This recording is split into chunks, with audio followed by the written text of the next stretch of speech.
What's up, YouTube, and good morning. Welcome to my channel, Gear and Gadgets EDC. I'm your host, Tony. For those of you who are returning viewers, I just want to say thank you. It means the most to me that you would like to check these videos out. For those of you who are first-time viewers, go ahead and maybe consider subscribing, drop a like, a comment down below.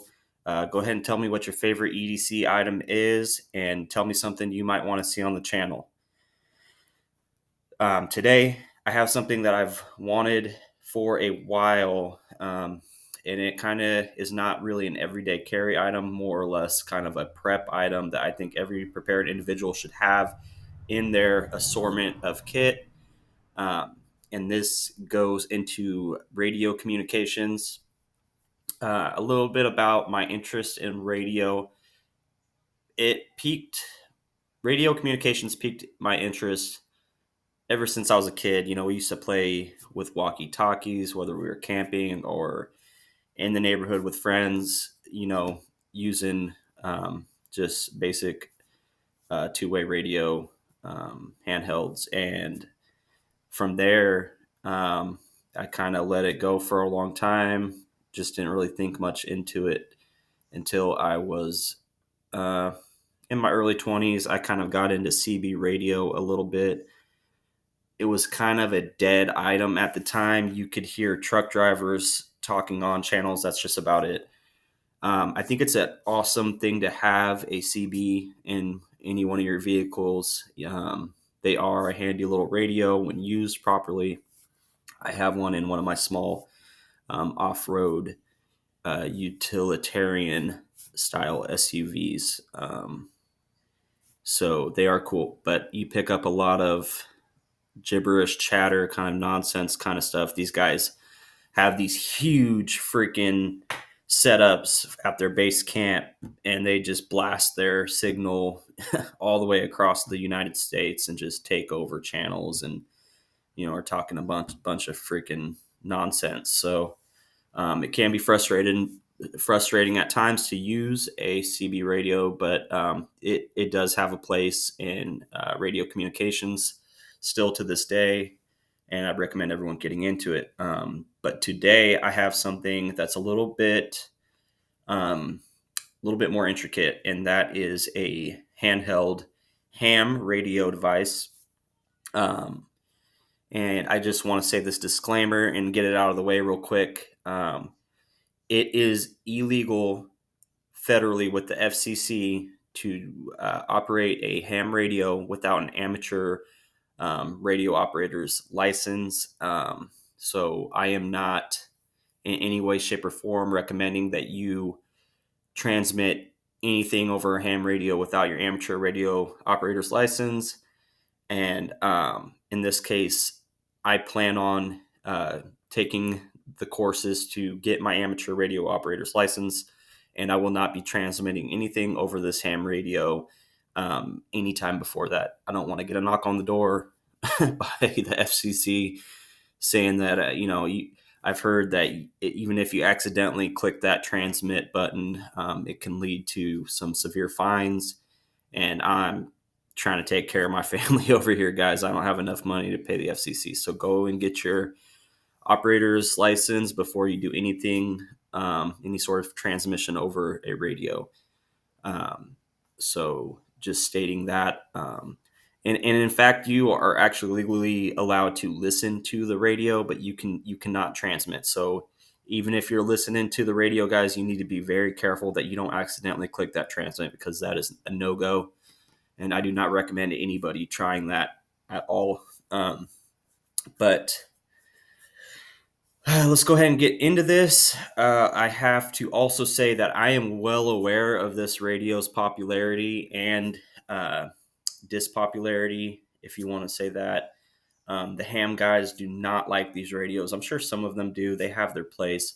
But a genuine bona fide ham radio operator will generally tell you that the Baofeng that I will be reviewing today, they'll call them junk. They'll say, why would you buy something like that? That is not, the proper way to get into ham radio. And that's their opinion, guys. I think it's super cool.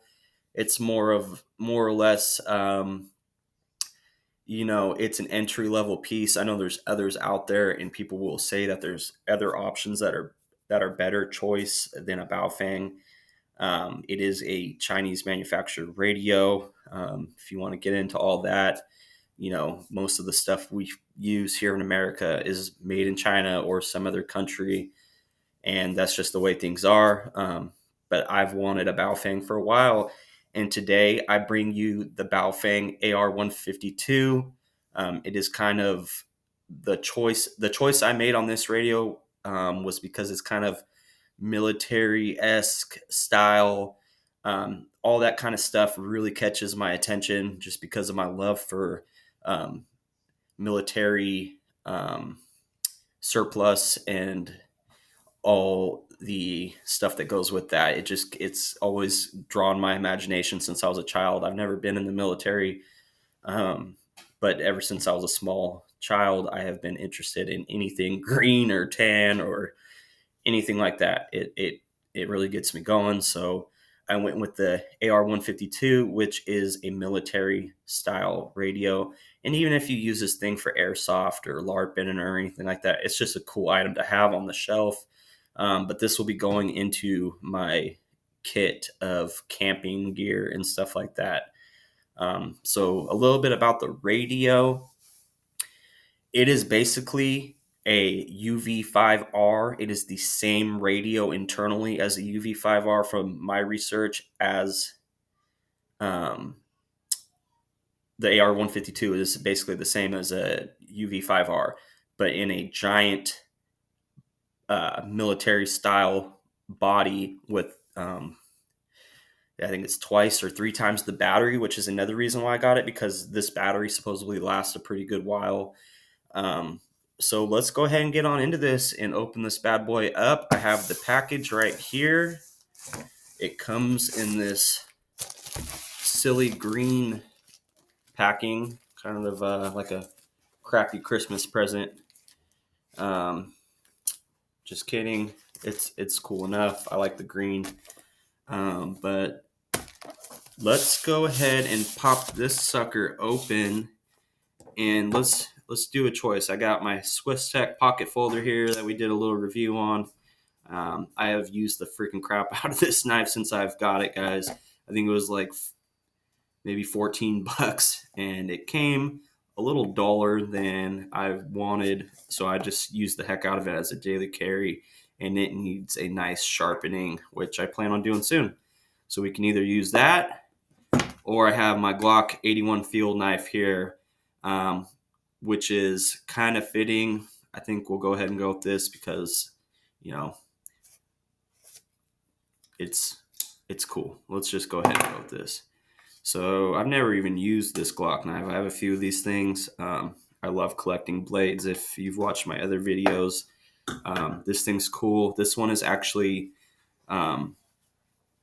this thing is actually advertised as a field knife, compared to the earlier 78 version of this was a bayonet for the Steyr AEG, which this one is as well. It has the cover over the pommel handle there where it would attach to the bayonet lug. And people use these as can openers, which actually works really well. Or bottle openers, I should say, not a can opener, but it's actually flat right there compared to the other side. So it could bat up against the muzzle device on the Steyr. So this will be the first time I ever even use this blade. We'll go ahead and slice this puppy open. And these things, let me tell you, these knives for the price come absolutely razor sharp. I've heard things in the past where guys would get them and they would complain that they weren't sharp from the factory. And I would like to think that Glock had heard their customers and went ahead and changed that, because these things come sharp as razor from the factory. We'll go ahead and put that back in the sheath. This one is in some sort of FDE color. They come in multiple colors. This one's brown, so I love it, and that's fitting. for this guy because even though it's in a green wrapper, I had picked out military tan. So let's check this puppy out. They come in the AR-152 comes in 2 military colors. It comes in green. In fact, I even think there's a black one. So there's 3 colors. There's black, green, and tan.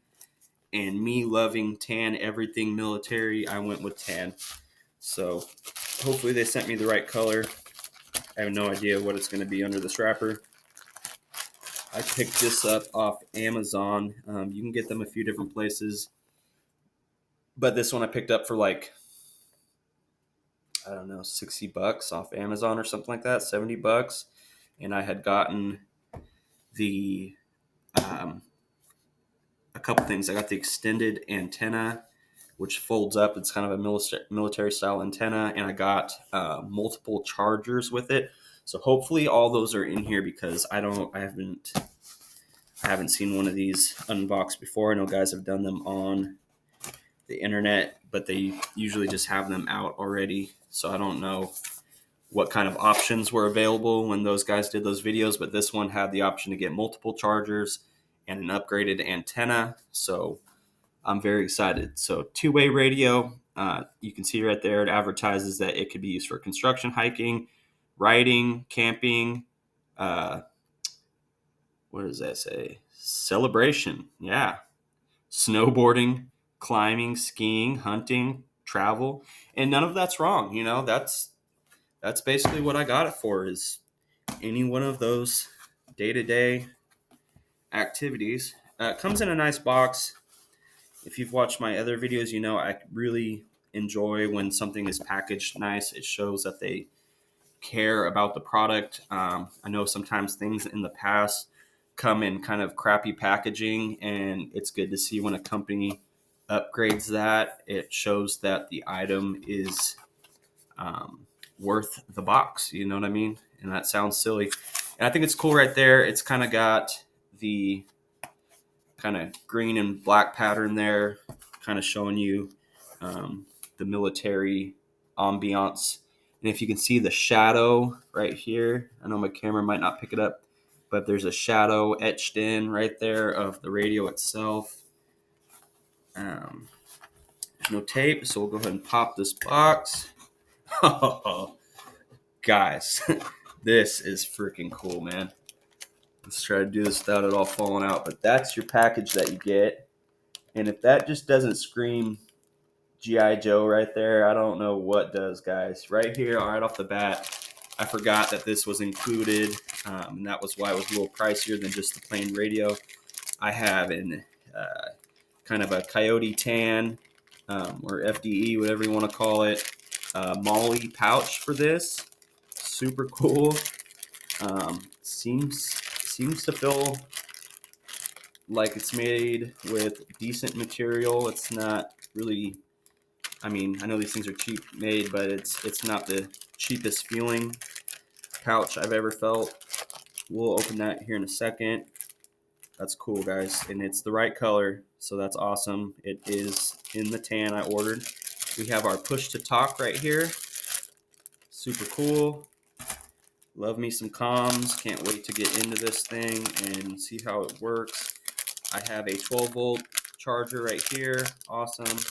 I see that it has all the chargers I ordered. So here's the 12-volt. We have right here.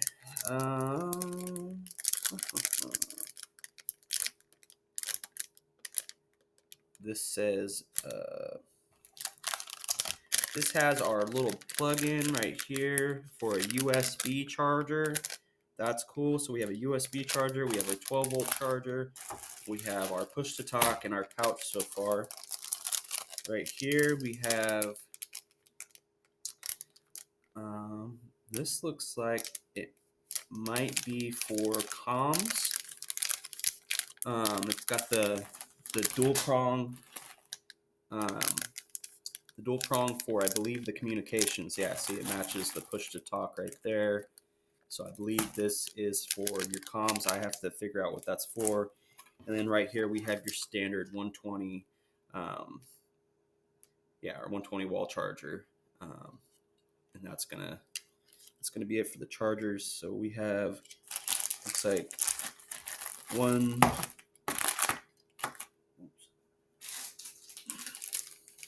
yeah, one, two, three different chargers. Okay, three different charger pieces and two pieces for the communications. Right here we have our standard antenna. This is the stock antenna that it comes with. Super cool. Glad that it came with both, because here is our upgraded antenna. And I've heard that these things are actually pretty decent. The Abri, I forget the size of it. I'm sure it's in the manual right here, but it's going to be our foldable antenna, military style, super cool. And here we go. Here's the, here's the meat and potatoes of the box. We have our radio, and as you can see, it's a chonk, dude. It's a thick boy. It's a big radio. Sorry about that. It comes in two pieces and two different packages. I was just holding it together. Here is the radio body. And as I said before, this is just basically your standard UV5R in with an upgraded battery and in military colors, and that's why I got it. Simple as that. This is my first ham radio, and I look forward to. Sorry, I keep dropping stuff, guys. Not a very professional videographer, but hey, it's all right. Let's go ahead and take this out of the wrapper. Guys, I can tell you, I do a lot of things off feel, and let me tell you, this feels pretty well constructed. It's not a toy. This is a real radio. It seems to be well built. It's got a little bit of information back here about the model, and got the FCC logo on there, as well as some other information stating restrictions of modification and whatnot. It's got your push to release for the battery, I would imagine. There's going to be your transmitter button right there on the side. We have your push to talk and headset connections there. I think it's just a piece of rubber that you can pop out. We have your off on. We have your antenna port, and we have a button that I'm not too sure what that is right there. And then you just have the standard face of the UV5R. And as I said, this is the AR-152, but so far that's what you get, man. And that is such a cool tan color, guys. I think they knocked it out of the park with the military coloring. Here is your large and in charge, just absolute unit of a battery, guys. This thing is huge. And if you look at the old movies, the old Vietnam movies, the radios they talk on are freaking half the size of their freaking loadouts, man. And I think they really did it justice on trying to nail a military style radio. That's really cool, guys. That's a chunky battery. I can do another video. Oh, look at that. We also have a lanyard, little cheap nothing lanyard. I'd probably use some 550 paracord and make something else up for a lanyard, just because it's gonna obviously not last too long. It's a little flimsy piece of material. And then you have your user's manual, two-way radio user's manual, and it's got an image of the AR-152. We open it up. It's just got some warnings, table of contents, getting started, FCC regulatory conformance. So like I said before, guys, you don't want to make any transmissions off this radio against the FCC guidelines. Do not do that. I do not plan on doing that at all. This is something I am getting ahead of getting the operator license. So I will be doing everything by the book on this, guys. So I highly advise that you guys go out and look into getting your amateur radio operator's license. And this is just going to be basic user manual. It's got the battery information, charging, LED indicators, installing, removing the antenna, all the bits and gravy, guys. So pretty cool package. I'm not going to obviously charge it and turn it on. I can do another video of all that. But yeah, guys, this is what you get. And I think for the money, it seems like a good little unit, guys. I mean, that is so freaking cool. I don't know why these guys hate on them so much. We'll go ahead and use this stock antenna for initial purposes. Just to see what you can see, the package you get. And there it is again, guys. It's beautiful. I mean, they nailed it with what they're going for. It's, it looks like something you would be carrying around in the U.S. Army. Obviously, they don't carry Baofengs, but it's cool enough, guys. And I understand that these get a lot of flack, but I did not get this to be the top of the line radio. I got this to get into radio communications, and I look forward to using this and seeing what it's all about, guys. Thank you for watching my video. Like I said, go ahead and drop a comment down below. Tell me what your favorite EDC is. Tell me what your favorite radio is, and tell me why, and tell me what you like or dislike about this AR-152. I am new to all these radios, and I understand that some guys don't like them. Tell me if I made a mistake, and tell me what I could have done different. But like I said, thank you for watching my video, guys. I hope you guys have a wonderful rest of your day. And until next time, I'm signing off.